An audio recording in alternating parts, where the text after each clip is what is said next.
आपण पाहत आहात तिरंगा news Maharashtra channel. Market yard येथील सिंगल यूज प्लास्टिक व्यापाऱ्यावर कारवाई।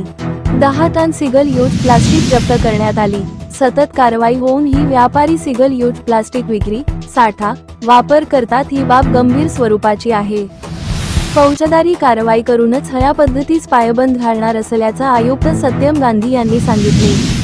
आयुक्त सत्यम गांधी यांच्या आदेशानुसार आज सांगली मार्केट यार्डमध्ये सिंगल यूज प्लास्टिक व्यापाऱ्यांच्या मनपा वतीने व MPCB यांच्याकडून संयुक्तिक कारवाई केली आहे।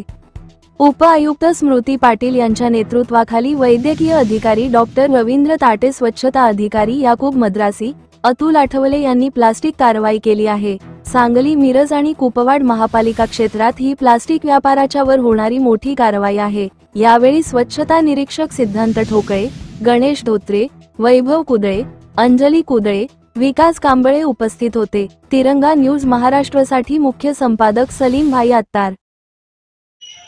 आज आपण मार्केट यार्ड सांगली येथे महाराष्ट्र प्रदूषण नियंत्रण मंडळाला मिळालेल्या माहितीच्या आधारे सांगली मिरज कुपवाड महानगरपालिका आणि महाराष्ट्र प्रदूषण मंडळाच्या संयुक्तपणे प्लास्टिक विकणाऱ्या दुर्गा प्लास्टिकच्या व्यापारी संस्थेवरती कारवाई केलेली आहे। आणि याच्यामध्ये बॅन असलेले जे सिंगल यूज प्लास्टिक आहे ते मोठ्या प्रमाणामध्ये आपण इथे जप्त केलेलं आहे आणि त्याच्याच प्रमाणात दंडात्मक कारवाईसुद्धा आपण याच्यावर करत आहोत।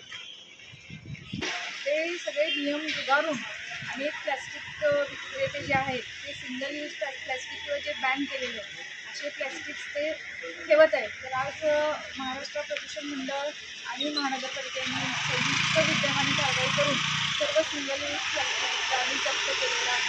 तसेच दंडात्मक किंवा जी आवश्यक कारवाई ती पुढील प्रमाणे करणार आहे।